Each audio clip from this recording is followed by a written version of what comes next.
Welcome, and today we're going to have a little look at the city of Detroit, Michigan. It was settled in 1701 by French colonists, founded as a New France fur trading post. Industrialization drove it into becoming a world-class industrial powerhouse and the fourth largest American city by 1920, due to the auto industry. It held that standing through the mid-20th century. The region grew initially based on the lucrative inland and Great Lakes-connected fur trade, based on continuing relations with influential Native American chiefs and interpreters. The British census counted 2,000 people in Detroit in 1760. 2,000 people. But the population dropped to 1,400 by 1773. During the 19th century, Detroit grew into a thriving hub of commerce and industry. After a devastating fire in 1805, they devised a street plan similar to the design of Washington, D.C. Monumental avenues and traffic circles were planned to fan out in a radial fashion from Campus Martius Park in the heart of the city. This was intended to ease traffic patterns, and trees were planted along the boulevards and parks. Detroit was referred to some as the Paris of the West for its architecture, and Washington Boulevard, recently electrified by Thomas Edison. And here's a little look at a Chauncey Memorial Gate that was constructed in 1894, and a little look at the plan of the town of Detroit, and it looks like a star fort in 1792. Really amazing. 1792. Very interesting star fort, and a very interesting layout to the town. And here's a little depiction of the plan for the city following the fire of 1805. Really amazing configuration, and indeed very Washington, D.C. like. And this little part appears to be where we saw that star fort. And here's a depiction in the 1880s, a bird's eye view, showing about 3 square miles of the central portion of the city of Detroit, Michigan. And I always love this artist. I'm not sure if it's always the same artist that does these bird's eye views, but really fascinating. Usually showing the layout of the city, and very interesting to get a bird's eye view in this time period. And very similar to what we see in many of these old depictions. Spires everywhere. And this very image alone does not seem to be a small town of fur traders, and really not even looking like a city that has been burnt down, but rather a completed city that has been laid out in a highly sophisticated fashion that we would expect of any modern city. And again, the building style of the old world. And here's a little look in 1865, a little depiction. And again, a city looking much more advanced than the people and their means of transportation, and these light posts. And very interesting. We saw this in another video that I made with what looked like an angel, but rather mounted sideways. Not really sure. perhaps a cross, but it doesn't seem so. And pre-putting flags on the Antiquitech. Here we see it in its probably original look, and clearly inheritors or reset people. And we have painting on the building, the claiming of the buildings, and the churches, the Catholic Church. And this is a really interesting little museum in Detroit. The Detroit Museum's most beloved signature exhibit, located in the basement of the museum. The streets of old Detroit. In the 1840s, Detroit was a small town of simple buildings and small shops, with a population of about 9,000, leaving the fur trade behind to become a major commercial center in the western wilderness. New transportation methods, namely canals, steamships, and trains, hastened the development of the city. The city roads were often dirt and mud, but main thoroughfares featured cobblestones. In the 1860s, there were 163 manufacturing businesses that employed more than 2,000 men. 14 hardware stores, 7 clothing stores, 8 silversmiths and jewelers, 8 druggists, 3 bookstores, and 4 hotels. Okay. In the 1860s, 4 hotels. So, this little narrative of 4 hotels and 3 bookstores and 14 hardware stores and 2,000 men that were employed does not really seem to match this architecture and this architecture. And here we have the old train station, and I found this really fascinating, an out of commission old train station, and really amazing old world architecture, and already out of commission.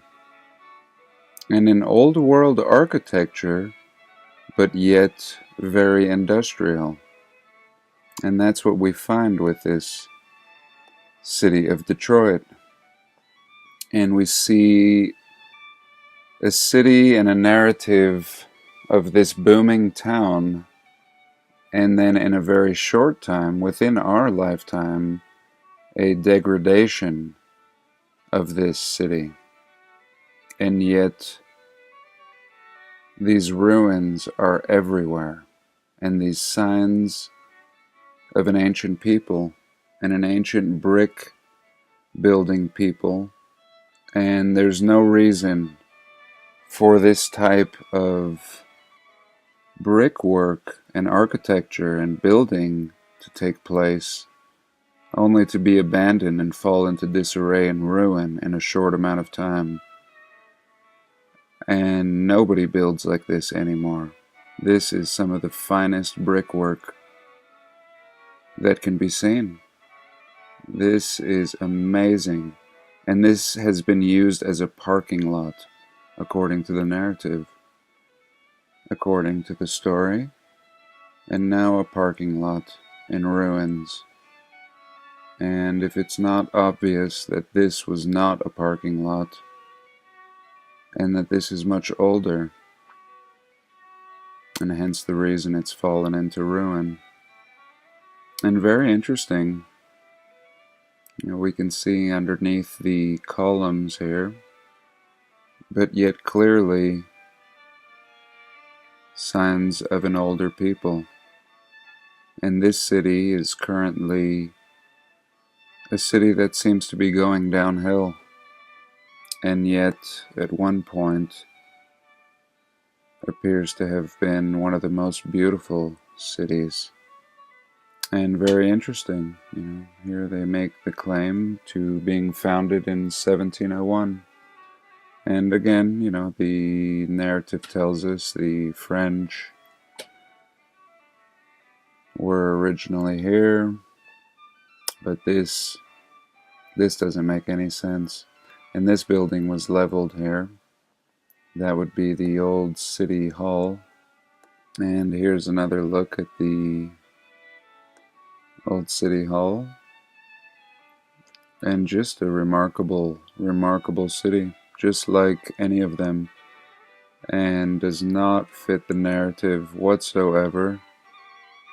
And several photos of this building being demolished, and yet not a single photo of it being built.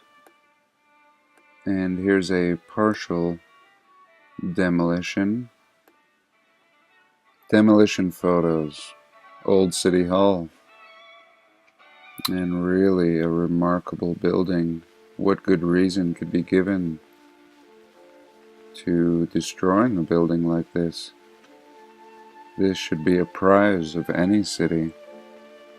And here was a little blog that I found, sharing some old photos of Detroit. The ruins of Detroit. And really amazing. I mean, just, for whatever reason, this city has been allowed to fall into disrepair. And really amazing when we look at this. And soon this will be demolished. And this is as beautiful as anything in the world, and has all the signs of the ancient people that are not so ancient at all.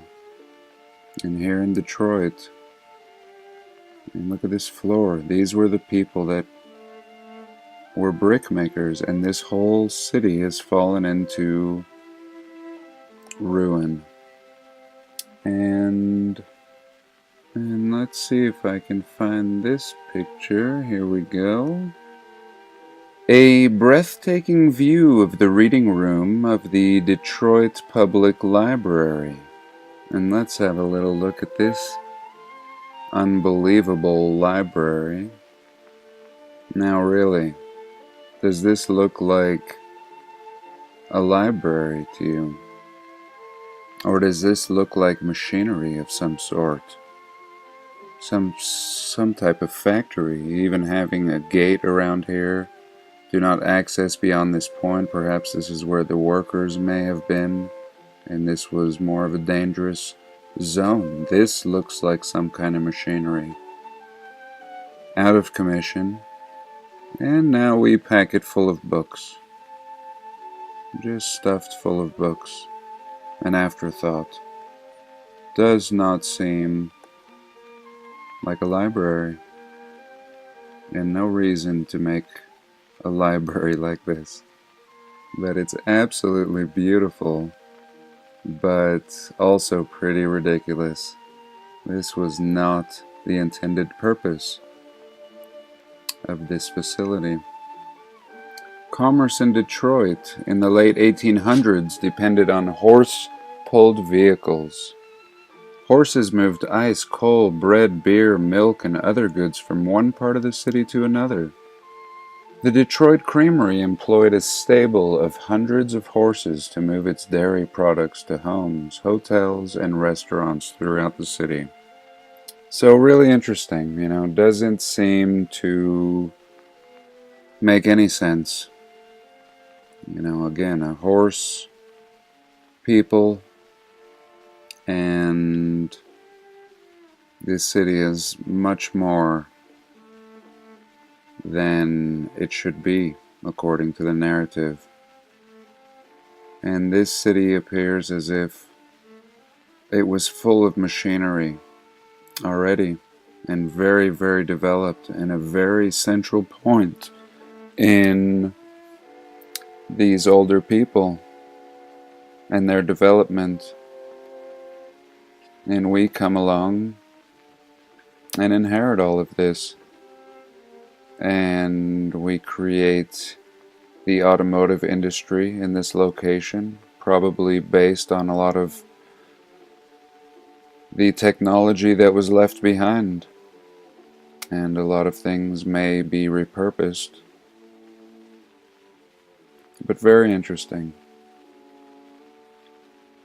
And in this last little section, I wanted to rehash a piece of a deleted video. I deleted this video because at the end it featured a segment on a potential Tartarian airport, and even though it was pretty obvious that this was not a real image, I speculated on perhaps the advanced technologies that these ancient people may have had, but nevertheless I noticed in the comments that it created some confusion, and I decided to delete the video and refeature this segment on Indiana. We're going to explore a very underrated and very underestimated city and state. Indianapolis in Indiana. And we see this amazing detail in this old architecture. But I really wasn't looking at the architecture here, but rather this monument and even the ornamentation around this monument. Some of the most amazing ornamentation I've ever seen for what appears to be a light post and a water feature all at the same time. And this monument that I was looking at is called the Soldier and Sailors Monument, similar to what we were looking at in Ohio, another Soldier and Sailors Monument. But this one is in the center of Indianapolis. And I'll give you a little look. And here is Indianapolis. And we'll zoom out. So here we have Indiana and Indianapolis just due south of Chicago.